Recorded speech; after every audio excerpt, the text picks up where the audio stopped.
All right, welcome back to U.S. History, Part 1. We're moving on in week 2 to colonization in the North, right? Um, we're talking about the time period from about 1600 to 1618. 1680. I cannot talk today. So we're going to start out with the Protestant Reformation. Now, Europe at this time is unified under the Catholic Church, right? But the Catholic Church has all these rules, and you got to pay a lot of money to be able to save yourself from sins. And Martin Luther, sitting in church, he is like, wait a minute. I don't think this is quite right. And he starts really thinking about this. And he goes through all this turmoil, and he's upset because he feels like citizens are being taken advantage of, right? So Martin Luther writes his 95 Theses. I don't know how many of you have read these. I have had a lot of students in the past who have attended Lutheran churches and who have read the 95 Theses and talk about them. I've also had some Methodist students that have read them, so you may have read them in church classes. I have read them in history classes, but basically these 95 Theses are all the faults that Martin Luther feels that the Catholic Church has. And this is where we see Protestant Christian churches break away from the Catholic Church. And this all happens in November of 1517. So Martin Luther pens these 95 Theses, and then he takes them and he walks down to the church, and he walks up to the doors and he nails them to the door.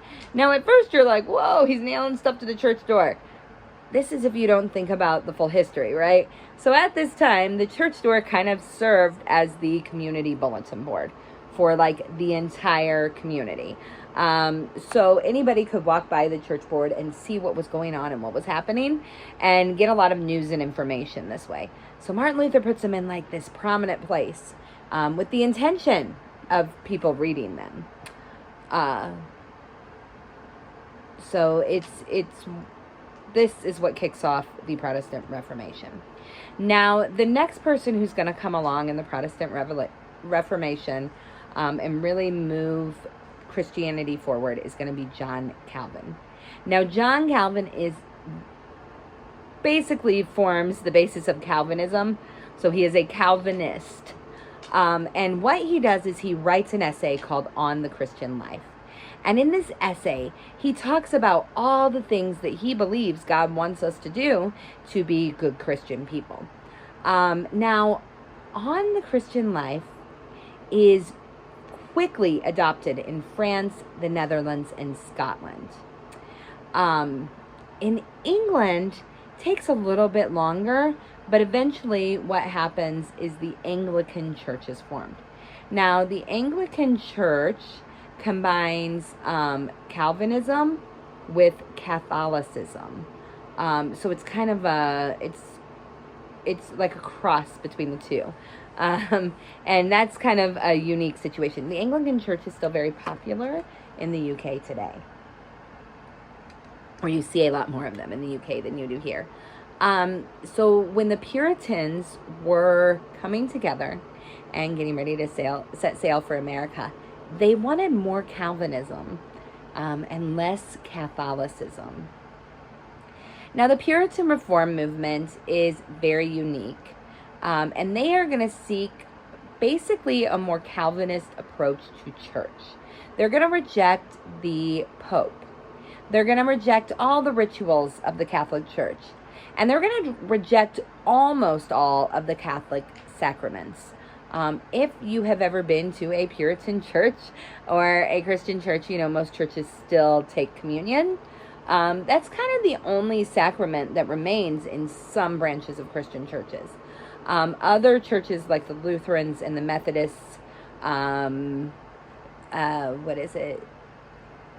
the UCC church, those types of things are going to keep a few more of those things from Catholicism than your evangelical church, which is pretty much going to reject everything but that sacrament of, but that one sacrament when we take communion. So The Puritans believe in predestination. They believe that you are not capable of sending yourself to hell. You're also not capable of earning yourself a place in heaven. They believe that God has it all planned out, everything that's going to happen, including whether you're going to go to be saved and go to heaven, or whether you're going to spend your resting days in hell. So Puritans are really going to struggle with a lot of inner turmoil. They're really going to wonder, am I saved? Am I going to have a good afterlife? Or am I going to go to hell, right? So throughout the world, you can imagine, as all these things are happening, all these big religious things, there's going to be a ton of tension around religion. France, the Netherlands, and England are going to have strong Protestant movements that try to move people away from the Catholic Church. They're going to start challenging Spain. First, France is going to challenge Spain, and then the 17 provinces of the Netherlands will go on to challenge Spain. Basically, at this time, both the Netherlands and France, Spain has a lot of control, right? There's a lot going on in Europe at this time.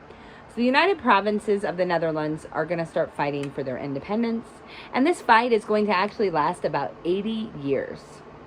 But the thing that happens that's worse than this long fight is that it's going to spread. And England is really going to emerge as the victor overseas, because people are going to start aligning themselves to England rather than Spain. So we're going to stop now and come back and talk about early explorers in a minute.